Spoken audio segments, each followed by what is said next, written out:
आज से हम शुरू करेंगे श्री शिव महापुराण का दूसरा संहिता रुद्र संहिता। इसमें हम शुरू करेंगे प्रथम खंड जो कि सृष्टि खंड है। बाकी सारा भाग हमारे चैनल के प्लेलिस्ट में है, आप वहां जाकर देख सकते हैं। तो शुरू करते हैं। ऋषियों के प्रश्न के उत्तर में नारद ब्रह्म संवाद की अवतारणा करते हुए सूत जी का उन्हें नारद मोह का प्रसंग सुनाना, काम विजय के गर्व से युक्त हुए नारद का शिव ब्रह्मा तथा विष्णु के पास जाकर अपने तप का प्रभाव बताना, जो शिव की उत्पत्ति, स्थिति और लय आदि के एकमात्र कारण है। गौरी गिरिराज कुमारी उमा के पति हैं, तत्वज्ञ हैं, जिनकी कीर्ति का कहीं अंत नहीं है, जो माया के आश्रय होकर भी उससे अत्यंत दूर हैं तथा जिनका स्वरूप अचिंत्य है। उन विमल बोध स्वरूप भगवान शिव को मैं प्रणाम करता हूँ। मैं स्वभाव से ही उन अनादि शांत स्वरूप एकमात्र पुरुषोत्तम शिव की वंदना करता हूँ, जो अपनी माया से इस संपूर्ण शिव की सृष्टि करके आकाश की भांति इसके भीतर और बाहर भी स्थित हैं। जैसे लोहा चुंबक से आकृष्ट होकर उसके पास ही लटका रहता है, उसी प्रकार ये सारे जगत सदा सब और जिसके आसपास ही भ्रमण करते हैं। उन्होंने अपने से ही इस प्रपंच को रचने की विधि बताई थी, जो सबके भीतर अंतर्यामी रूप से विराजमान है तथा जिनका अपना स्वरूप अत्यंत गूढ़ है। उन भगवान शिव की मैं सादर वंदना करता हूँ। व्यास जी कहते हैं, जगत के पिता भगवान शिव, जगन माता कल्याणमयी पार्वती तथा उनके पुत्र गणेश जी को नमस्कार करके हम इस पुराण का वर्णन करते हैं। एक समय की बात है, नैमिषारण्य में निवास करने वाले शौनक आदि सभी मुनियों ने उत्तम भक्ति भाव के साथ सूत जी से पूछा। ऋषि बोले, महाभाग सूत जी, विद्वेश्वर संहिता की जो साध्य साधन खंड नाम वाली शुभ एवं उत्तम कथा है, उसे हम लोगों ने सुन लिया।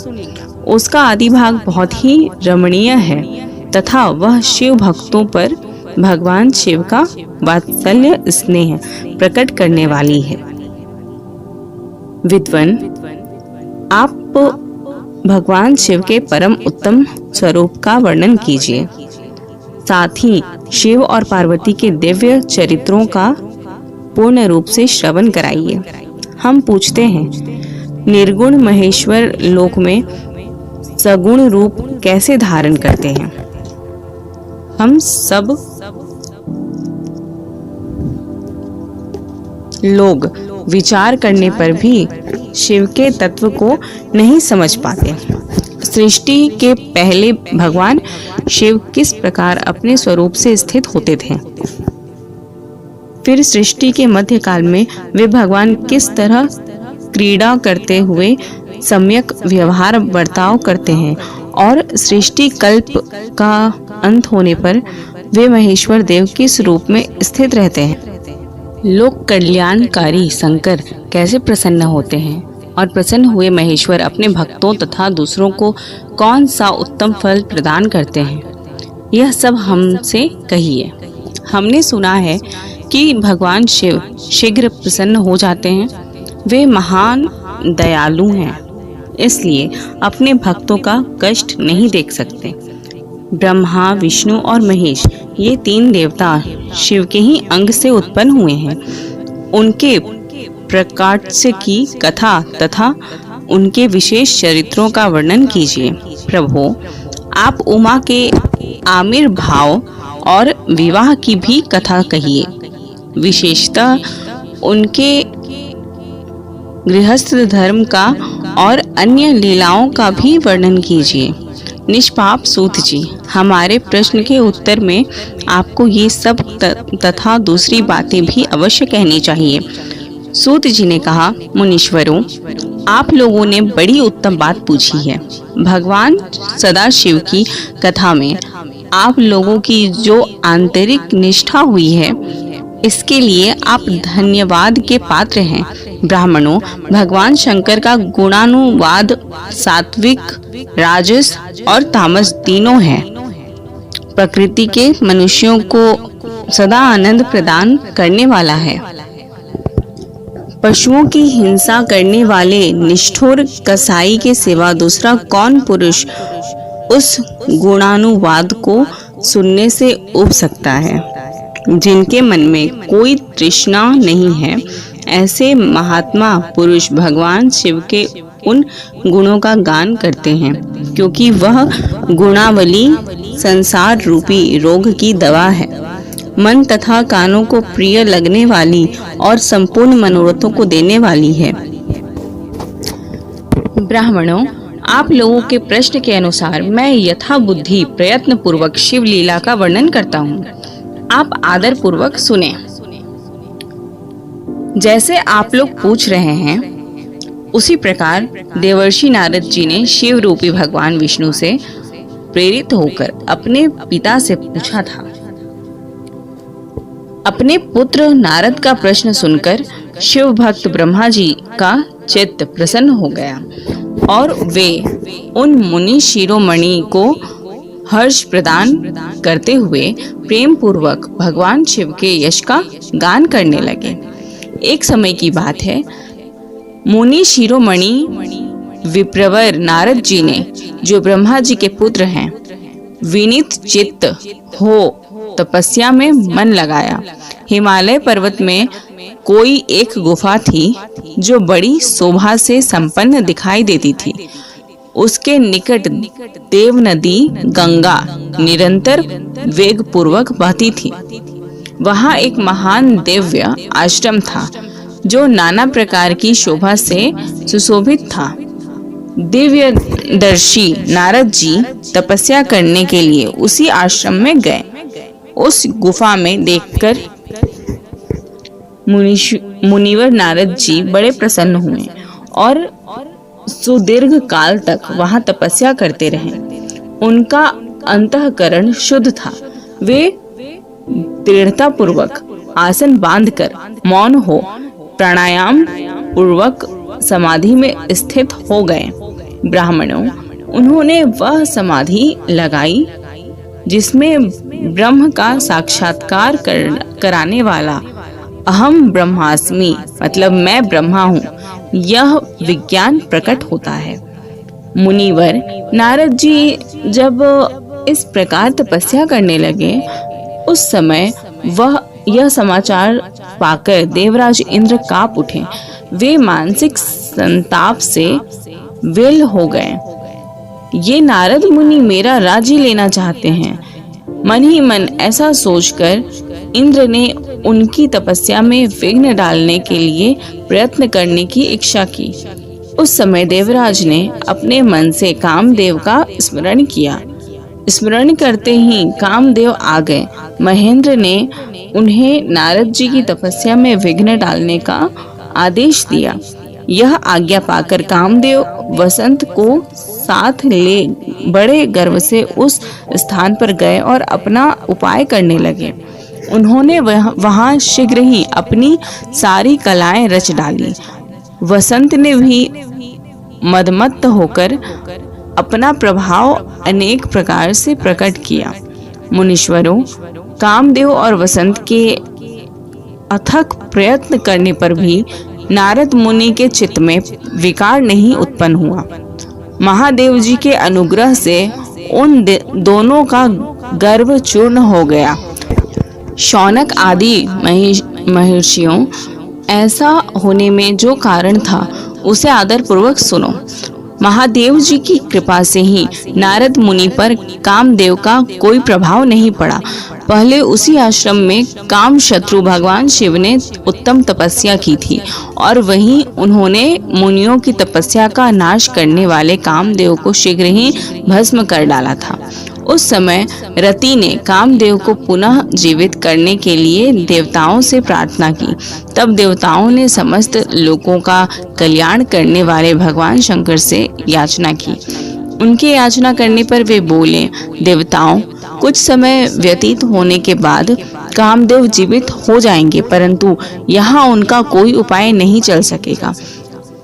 अमरगण यहाँ खड़े होकर लोग चारों ओर जितनी दूर तक की भूमि को नेत्र से देख पाते हैं, वहां तक कामदेव के बाणों का प्रभाव नहीं चल सकेगा।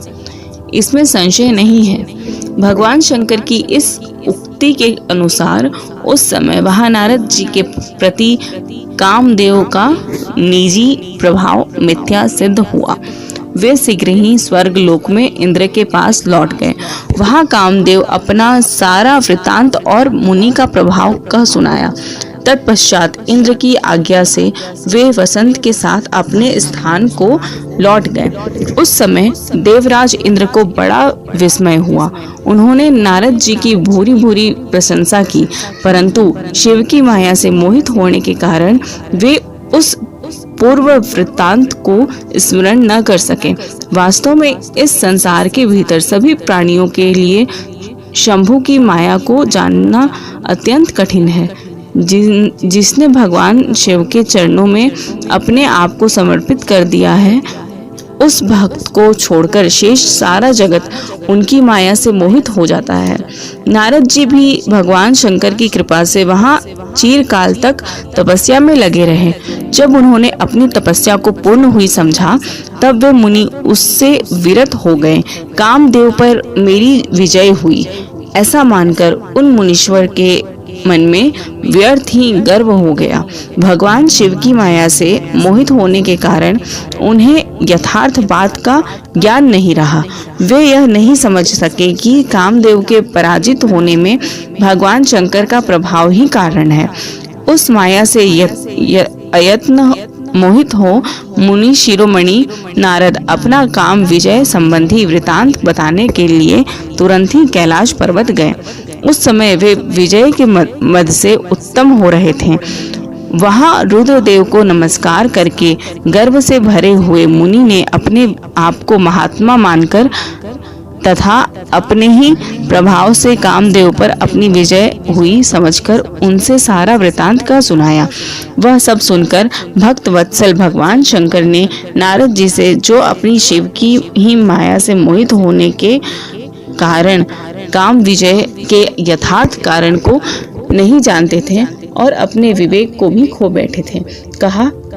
रुद्र बोले, तात नारद, तुम बड़े विद्वान हो, धन्यवाद के पात्र हो, परंतु मेरी यह बात ध्यान देकर सुनो।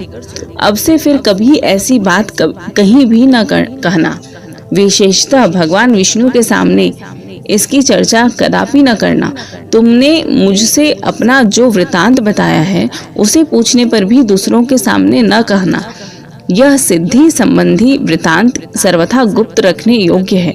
इसे कभी किसी पर प्रकट नहीं करना चाहिए।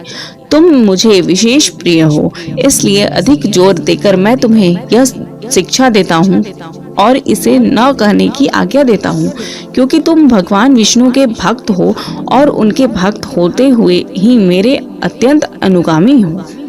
इस प्रकार बहुत कुछ कहकर संसार की सृष्टि करने वाले भगवान रुद्र ने नारद जी को शिक्षा दी। अपने वृतांत को गुप्त रखने के लिए उन्हें समझाया बुझाया, परंतु वे तो शिव की माया से मोहित थे, इसलिए उन्होंने उनकी दी हुई शिक्षा को अपने लिए हितकर नहीं माना। तदनंतर मुनि शिरोमणि नारद ब्रह्मलोक में गए। वहां ब्रह्मा जी को नमस्कार करके उन्होंने कहा, पिताजी, मैंने अपने तपोबल से कामदेव को जीत लिया है। उनकी वह बात सुनकर ब्रह्मा जी ने भगवान शिव के चरणारविंदों का चिंतन किया और सारा कारण जानकर अपने पुत्र को यह सब कहने से मना किया, परंतु नारद जी शिव की माया से मोहित थे, अतएव उनके चित्त में मद का अंकुर जम गया था, उनकी बुद्धि मारी गई थी। इसलिए नारद जी अपना सारा वृत्तांत भगवान विष्णु के सामने कहने लगे। वहां से शीघ्र ही विष्णु लोक में गए। नारद मुनि को आते देख भगवान विष्णु बड़े आदर से उठे और शीघ्र ही आगे बढ़कर उन्होंने मुनि को हृदय से लगा लिया। मुनि के आगमन का क्या हेतु है, इसका उन्हें पहले से ही पता था। नारद जी को अपने आसन पर बिठाकर भगवान शिव के चरणार बिंदों का चिंतन करके श्री हरि ने उनसे पूछा। भगवान विष्णु बोले, तात कहाँ से आते हो, यहाँ किस लिए तुम्हारा आगमन हुआ है। मुनि श्रेष्ठ, तुम धन्य हो, तुम्हारे शुभागमन से मैं पवित्र हो गया।